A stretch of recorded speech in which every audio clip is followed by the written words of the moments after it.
We're here another night of Shahr Ramadan, and tonight is more special because it is Thursday night. So therefore we have a few Thursday nights of Shahr Ramadan. While we're progressing in this month, we're preparing ourselves for the night of destiny, the night of Qadr. And hopefully we ask Allah to forgive us, inshallah, and to purify us before we enter the nights of destiny, because in the nights of destiny is when all the important affairs are decided. So hopefully we can get ready for them. One of the best ways to benefit from Shahr Ramadan is reflection and thinking. Many of you have recited verses of Quran over and over and over. But I ask you, which verses, which parts change your lives? If you think like which verses were the most impactful to me, it will probably be those verses that I have thought about and have read the translation. Or for example, I have thought about these verses. These are the verses that caused me to change my life. So with tadabbur or tafakkur, a person changes. And the only way to do this is to go through the verses by verses slowly, and to discuss them, and to think about them, and to read their tafsir. Alhamdulillah, our scholars have spent a lot of time for the tafsir of the Holy Quran. And some of these that we recite tonight and we look over, for example, tafsir of Al-Mizan or tafsir of Namuneh of Ayatollah Makarim, these are works that took many years. And great scholars, for example, they put these together, and now we can, alhamdulillah, benefit from them. The surah that we're going to go over today is the surah of Quraish. Quraish is the tribe of Rasulullah. He is from Quraish.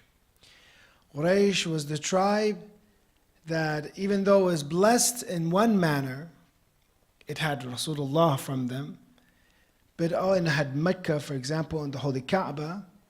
But also, in a way, some of the evil people came from Quraish, and some of the enemies of Rasulullah were also from Quraish. And generally speaking, it was a tribe that did not want to, at the beginning, believe in their own family member who was a prophet.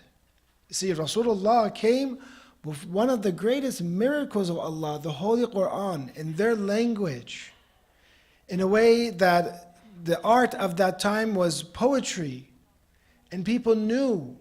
And they asked, for example, when they heard the Holy Quran, they would ask some to go and see what can you find faults with it. They said there's basically no faults. That they would call this sihr, they would call this witchcraft, because there's no other explanation, because of the beauty of the Holy Quran, because of the meaning of the Holy Quran. So you have to imagine the tribe of Quraysh, they should have believed in Rasulullah from day one. It shouldn't have taken all the way to Fath Mecca, and for example, almost 20 years later for Rasulullah to come for them to believe. Why do you think 13 years they did not protect him? They troubled him. Some of his uncles, we said, would throw rocks, or they would injure the leg of Rasulullah. So therefore you see that the Quraysh, even though this surah is about them, they had great individuals that came from the Quraysh, from Ahlul Bayt alayhi salam. Their lineage goes back to the Quraysh, but generally speaking, they did not believe in Rasulullah, because if they believed, why would he move to Medina? Why would he do hijrah and migration? Why in Laylatul Mabit, finally they decided to kill him? And different tribes came, for example, and each representative. And Imam Ali alayhi salam, when he was in the place of Rasulullah, he thought that he would be martyred. It was a sure martyrdom for him. And the Prophet had to run away to do hijrah to Medina. So therefore, what we understand from Quraysh is this, is that we understand that they had that blessings. Allah gave them the best of blessings, and we'll talk about this tonight, but yet they did not use of those blessings. And this is how you become some of the worst people, God forbid. If God brings you up, and for example, some we have in the Holy Quran. Some of them given even Isma A'zam in the Quran. Then later on, for example, they become with the people of Fir'aun. So therefore we see in this example of the Quraysh, individuals who later became the Umayyads, they're from Quraysh. The Abbasids, they're from Quraysh. They became some of the worst of people. And today we have in our ziyarat, for example, some of the Umayyads that later on killed Imam Hussein alayhi salam, they're from Quraysh, for example. So you have this division. Some of them the best of the best, a'la al-'illiyin, some of them asfal as-safilin. And the reason for this, we say, because they had opportunity. Because how do you become the worst of individuals? When God tests you. The ignorant person is not the worst individual. The one who does not know is not the worst individual. The one who knows the truth and fights against the truth, that is the reality of kufr or disbelief, is that you hide and you veil, you cover the truth. They are the worst of people because they see the greatest sign of Allah, Rasulullah. The greatest sign of Allah, Ali ibn Abi Talib, they see him together and they reject both of them together. So they, therefore, are the worst because they had the best chance to become believers. So when we talk about this surah, first of all, Quraysh, the word, it's not very clear where it comes from. There was an individual, from the progeny of Rasulullah. They say, his name was from Quraysh, it was Quraysh, so it came from him. But this word itself, what does Quraysh mean? Some linguistics say Quraysh comes from a large sea creature that devours everything in its path.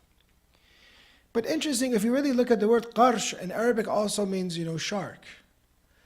And it could even mean small shark. I don't want to say, baby shark, because it has a different meaning today, for example. But a small shark, because it's, fa'il. It's ism musaghar, means in Arabic, there are words you get and means small of. Shark, the small shark, for example. But here it has a large creature, that's some say Quraysh. Or some say Quraysh, qarsh comes to earn, merchants and traders. They're Quraysh because they're merchants and traders. And this is the business activity of the Quraysh. Because Arabia, not every city had, for example, farms and greenery. They had to get sustenance, and we'll mention from the south or from the north. For example, they would trade. This was their business.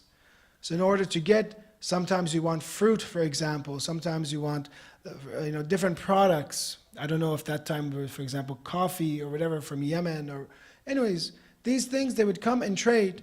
And it caused them to become very rich.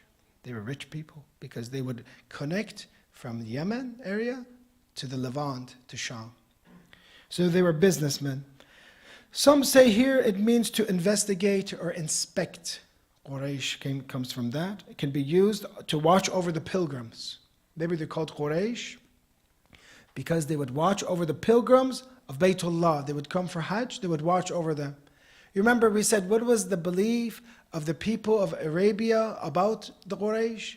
They thought that they are respected people, holy people, because Mecca is their city, for example. So wherever they traded, they were very careful not to harm them. They traded with ease, and we'll mention this tonight. That one of the things about Quraysh was not only were they blessed with trade, but they're blessed with security. Because people did not want to harm them because they thought that they're the people of Mecca. They're the people that are the custodians of Hajj. So we shouldn't do anything to them. Especially if we do something to them, maybe they won't allow us to come to Hajj. Was the Hajj like the Hajj we have now? No. The original Hajj, Prophet Ibrahim, Prophet Ismail had a Tawheedi monotheistic Hajj. But later on it turned into a Hajj of the Mushrikeen, for example. But generally they loved Hajj. It was respected, so therefore they respected the Quraysh. So the Quran starts, Bismillah ar-Rahman ar-Rahim, لِإِلَافِ Quraysh, the first verse. And the interesting thing is, I don't know how familiar you are with Arabic grammar. In Arabic grammar, you usually have lam denotes different things. Lam is a harf al-jar. So this would be li'af al-Quraysh would be majroor, li'ilaf. It is majroor. But every jar al-majroor li Quraysh needs a muta'allaq, something to be attached. Like, for example, if I say in the house, you say, what in the house? It's not a complete sentence. In the house. What? Is he residing in the house? Is he living in the house? What fi'l or what verb does this jar or majrur go back to? What does it go back to? So this is the ilaf, for the sake of. For example, Quraysh, some say translate. What does this go back to? Some say it goes back to the previous surah. That's why I did. So we went over Surah Al-Fil first, then Quraysh, because some say these surahs are connected. Al-Mizan, it says they're separate surahs, but they are meant to be recited together. And if you recite Surah Al-Fil, don't try to, recite the largest surah in the Quran, for example, in terms of animal. Don't recite that and say, oh, I did a good job. Well, then you should recite, for example, Quraysh first and Fil. You should recite them together. You should recite Quraysh and Fil. So there are, a few surahs in the Quran, they're attached together. You have to recite them together. Okay? So therefore, this lam, the muta'allaq, or what it is attached to, for the sake of, what for the sake of? Goes back to فَجَعَلَهُمْ كَعَسْفٍ مَأْكُولٍ. Some say. This goes back to Surah Al-Fil, for example. Sorry, it's Fil then Quraysh, yes. Surah Al-Fil then Quraysh. فَجَعَلَهُمْ كَعَسْفٍ مَأْكُولٍ. So therefore, it can be in this that for the sake of, for example, we brought the Quraysh together and we destroyed the people of the elephant so that Quraysh can have this connection, gathering, this respect with one another. Because if we did not protect them from Abraha and the people of the elephant, Quraysh would have been wiped out, for example. So some say this is connected to Surah Al-Fil, this lam. Another possibility is that the lam goes back to فَلْيَعْبُدُوا, which we'll say is in the future. This lam goes back to something that will be mentioned. لِيَعْبُدُوا, we'll mention what that means later on. So therefore we have لِإِلَافِ الْقُرَيْشِ. And therefore, ilaf means to bring together with affection. Some say security, or some say ilaf. Maybe you heard of i'tilaf, for example. The word i'tilaf is a group that are together with affection. Quraysh, they have affection, they're connected to one another. Or some say, due to the security, for example, Ka'ba's security, that is why, the importance of Quraysh, because of their security. So therefore, we go now to the next part, which we say is ilafihim. So therefore, let's go back here. Yes, the ilaf Quraysh, ilafihim rihlata shita'i was sayf. Shita and Saif means summertime. Maybe in Farsi you heard of Saifijat. Those are like the summer crops. In Farsi they have Saifijat, means summer crops. There's certain fruit that comes out in summertime. In the US you don't notice this, unfortunately or fortunately, because so much food comes from South America or different things you don't even know. One of my friends who left the US and went to Iran, for example, he said, after I went to Iran, I found out there's summer fruits and there's winter fruits. I didn't know. I didn't know this because when I was in the US, and we'll talk about this, we had everything all the time. For example, strawberries. There's a certain time period for strawberries. But here, because of the trade that happens, and it comes from other countries so fast, you have strawberries, basically, from what I understand, all the time. It's not, for example, only limited to a certain time period. So, therefore, we see that what the Quraysh would do at summertime, where do you think they would go? Would they go to Yemen at summertime, or would they go to Sham in the Levant at summertime? Which one would be nicer, you think? Sham, because it's cooler. You wouldn't go to the hot area at summertime. There wouldn't be much left of you. You would go to the nice area, the more pleasant area. And in winter time, where the Levant and Sham also has snow, if you notice, those who live in either in Lebanon or Syria, in that area, which is the Levant, there's mountains and stuff, they have snow, they have skiing there, for example. So winter time, they would go to Yemen, and therefore, or some snowboarding, for example. They have their skiing or snowboarding. So therefore, you see that you have, in this example, trading and trading, bring different goods from different places.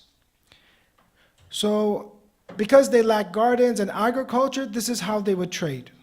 And maybe one thing, I don't know how accurate this statement is, but the people of Quraish, of Arabia, were merchants. And Allah speaks the language of the merchant. That's why you see a lot of things about like selling and buying. Even when you sell your soul, verses of the Quran talk about selling the soul. If you look through it, a lot of it is about, for example, أَخْسَرِينَ أَعْمَالًا, those who have loss. So maybe, this is just something I'm just thinking in my own mind, I don't know how accurate it is, but these terminologies is also terminologies to those who are used to business, because business you gain, and business, for example, you lose. So a lot of the terminology might be for these businessmen. And business itself is something good. It is not by itself, it's something that is active worship if it's done right. And some of the traditions talk about worship, like 9/10 of it or something being in the business, that halal income that you have. So working and having your children learn how to buy and sell is something good. And today, alhamdulillah, is very easy. Some people, something simple, they go to like a discount store somewhere, they buy some products, and they put on Amazon and they sell it. Something very interesting and easy. We had at one of the centers recently, we had a entrepreneur program for little kids. And these little kids were very crude businessmen, because they came at iftar time and they would sell, for example, lemonade or fruit or something at iftar time, and people are willing to give good money, and all the profit in the center would go to the kids. So they can learn to be entrepreneurs. They can learn business. Go to for the masjids, for example, at iftar time when people are thirsty, and sell, for example, drinks for 3 times the price. People will buy it. There's no problem. You have to be a good businessman, for example. And sometimes we see, the imams, alayhi salam, they would. Also, when it came to getting a good deal, they would try to get a good deal, for example, to train us and teach us. Don't be someone who just buys everything full price, and you get ripped off. We learned this also from the imams. Or sometimes we have these things called khiyarat in business, that a person can void a contract. One of those is khiyar majlis, that these two, buyer and seller, they have khiyar majlis. They can cancel this contract as long as they don't separate. When they do iftaraqa, when they separate from each other, that contract becomes lazim. That contract becomes, they cannot void the contract anymore. It becomes obligatory to follow it. So therefore, the imams would teach us sometimes that they would hurry up and leave. Actually, when they buy something, you can always give it back when you're talking. Now that we separate from each other, they'd hurry up and separate to teach us in a way that now that I've separated, that business has become lazim. You have to fulfill it. Now, if the guy wants to come and give back their good, generally in Islamic, transaction, it's mustahab, it's good to allow him to return it, but he does not have to.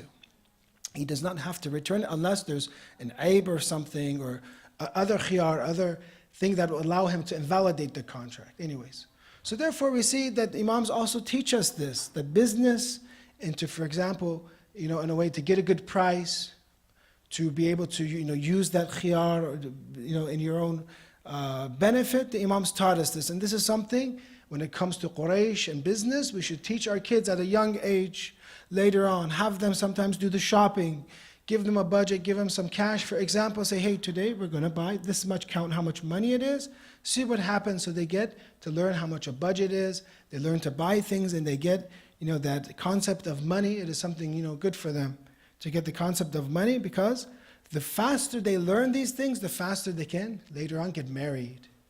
The faster they can get married, because they can lead the household. So then we continue with this surah. So we said, إِلَافِهِمْ رِحْلَةَ الشِّتَاءِ وَالصَّيْفِ. So here translated as, their accustomed security or the togetherness in the caravan of winter and summer. فَلْيَعْبُدُوا رَبَّ هَذَا الْبَيْتِ. Let them worship the Lord of this house. So this fa can come to the fact that we have given you Quraysh blessings. we have given you, allowing you to become very rich and wealthy. And now that you are wealthy, and now that you have security and nobody's going to bother you, for example, then what should you do? You should worship the Lord of this house. He blessed you with the Kaaba. The Kaaba is a blessing for Quraish. Rasulullah is a blessing for the Quraysh. The protection from the Ashabul Fil was a protection from Allah.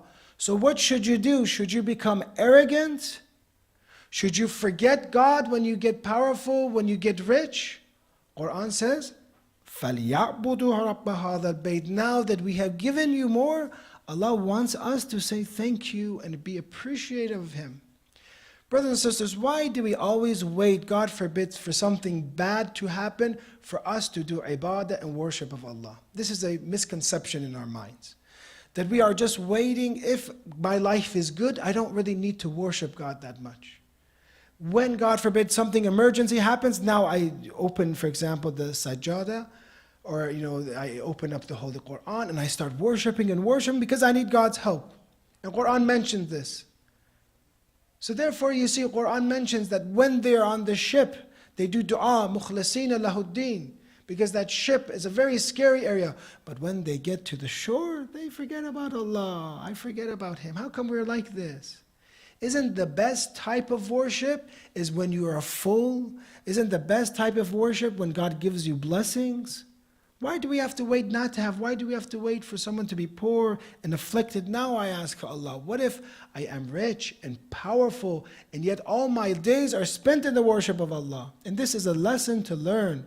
فَلْيَعْبُدُوا رَبَّ هَذَا الْبَيْتِ. So worship therefore the Lord of the Kaaba, because you have been given blessings. And this for us, I think, is an important lesson, because we today, now everyone is in a different economic status, but generally speaking, I believe that most possibly have more when they came to the US. There's at least more abundance, more to choose, right?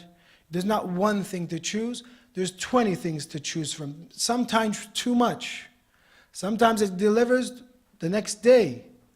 Someone was joking about it's overnight delivery. Now they're saying, I want it right now, for example. I press the button, I should get it right now.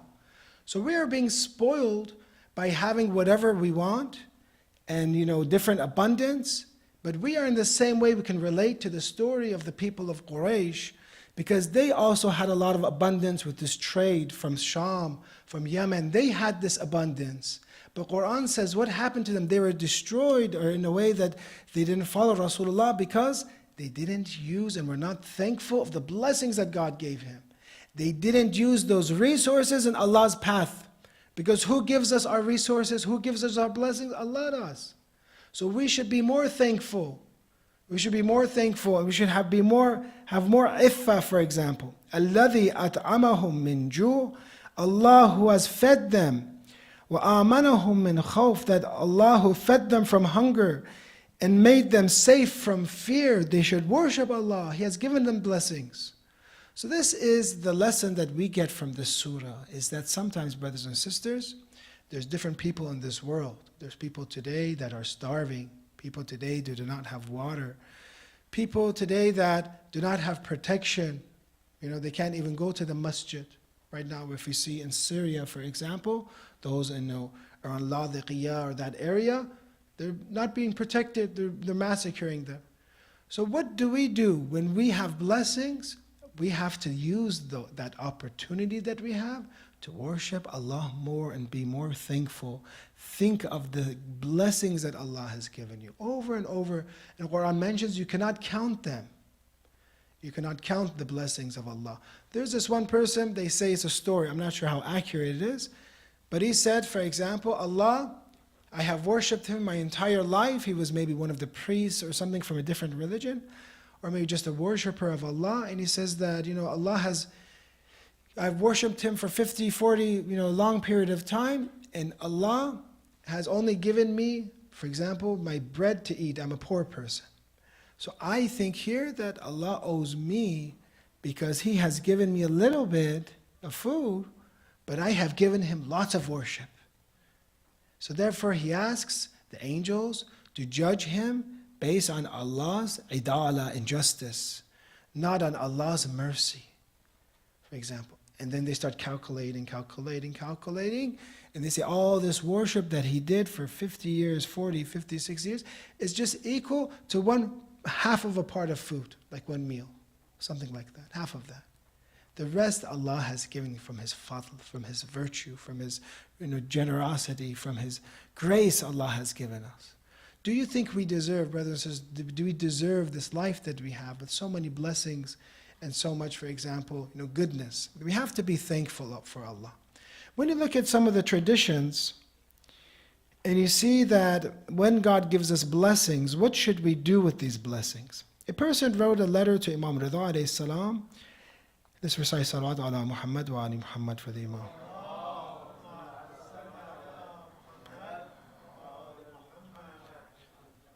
A person wrote to the Imam asking Imam Rida alayhi salam to forgive khums or delay khums. He said, I have to pay khums. Can you delay it? And the Imam wrote, so it says that he wrote the letter. It was a businessman from Persia who was one of the friends, and he wanted permission about khums. And the Imam tells him to pay the khums. He instructs him to pay the khums, don't delay it. Why? Because he is using that blessing. Allah has given him khums is for who? Those who have excess money, extra money. If you do not have a surplus, khums would not apply to you, basically. And those who have extra, more than their al-khums, ba'd al-ma'una. Khums is after usage, household usage. He tells them, al-khums, inna al-khums, awnuna ala dinana wa ala iyalatina wa ala mawalina. Khums, in a way, is a help to our religion.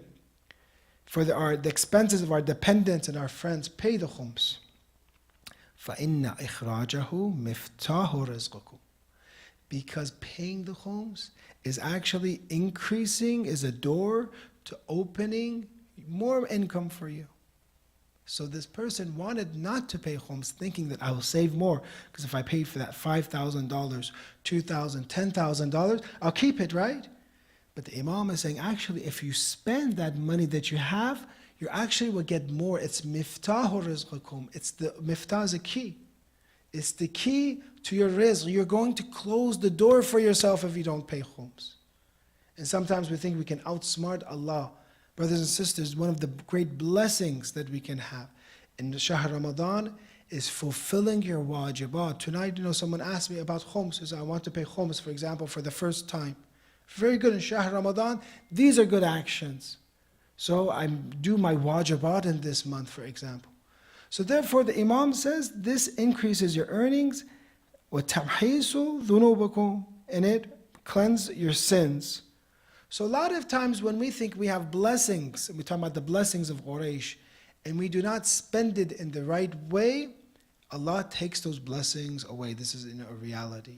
Or the other, we end with this tradition that we have, that we have the tradition from Abu Abdullah alayhi salam. Let's recite salawat ala Muhammad wa ali Muhammad wa ajib farajahu.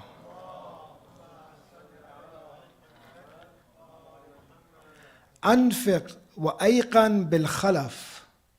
Spend and have certainty that it will come back. Spend and have certainty that money that you spend for Allah will come back. وَأْلَمْ أَنَّهُ مَنْ لَمْ يُنْفِقْ فِي طَاعَةِ اللَّهِ ابْتُلِيَ بِأَنْ يُنْفِقَ فِي مَعْصِيَةِ اللَّهِ. Know that if you do not spend in Allah's path, you will be tested and tried, that you will spend not for the obedience of God, you will be spending it for the ma'asiyah and sin of God. So this tradition says you have two ways when you have a blessing. Either it's for ta'atullah, or it's for the taghut or ma'asiyah or sin. There's two ways. Because when you withhold that and you're just keeping it, now I'm not saying that you should spend everything you have and don't save to buy a house or don't save for different things. No, you should plan your life. But that excess money or not paying khums or not using your resources that Allah has given you, like we said, the Quraish, they had security, they had a good life. They didn't use that to help Rasulullah. then you spend it في معصية الله. ومن لم يمشي في حاجة ولي الله ابتلي بأن يمشي في حاجة عدو الله. And whoever is not walking towards the help and removing the difficulty or helping the wali of God, then he will be walking to help the enemy of Allah. So there's only two paths. The path of the wali, the imam of the age, the path of the awliya, Ahlul Bayt alayhi salam, the prophets, the Quran, or it is the path of wasting, the path of israf, the path of, for example, not paying homes, the path of spending it in sin. So therefore, when we have resources, brothers and sisters, our lesson to learn from the Surah of Quraish, to spend our resources in Allah's path. You have time, not only time and money. Time is more important than money. You have time, spend it in Allah's path. Teach, be a teacher, for example. Teach someone, be part of the community and be a volunteer and help out.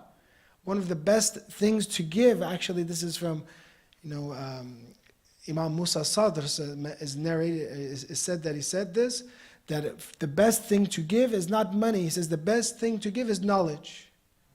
To give knowledge, to give your time, give your knowledge, give your money, give your resources for the path of Allah. Allah will then increase it, inshallah. It will not be spent for the path of sin. May Allah make us of those who use our resources for Allah. May Allah make us of those who are doing mash fi hajati wali Allah. We're always walking in the path of Imam al-Zaman, inshallah, always trying to help him, help his movement, inshallah. Ya Allah, answer everyone's prayers, inshallah, that are here. Give shafa to all those who are sick, especially the children. Ya Allah, it is Thursday night. Our parents, grandparents, when you make dua, do all the way, pray all the way to Prophet Adam alayhi salam. All your great-great-grandparents, they are waiting for us. They're looking at us. The narrations have. They're seeing, watching us, saying what we're going to do for them in that day, that week. Allah, allow them to have, inshallah, reward of our, a'mal in Shahr Ramadan, inshallah. Ya Allah, we ask you to make us of the faithful and loyal companions of Imam al-Zaman with his salawat ala Muhammad wa ali Muhammad wa ajab.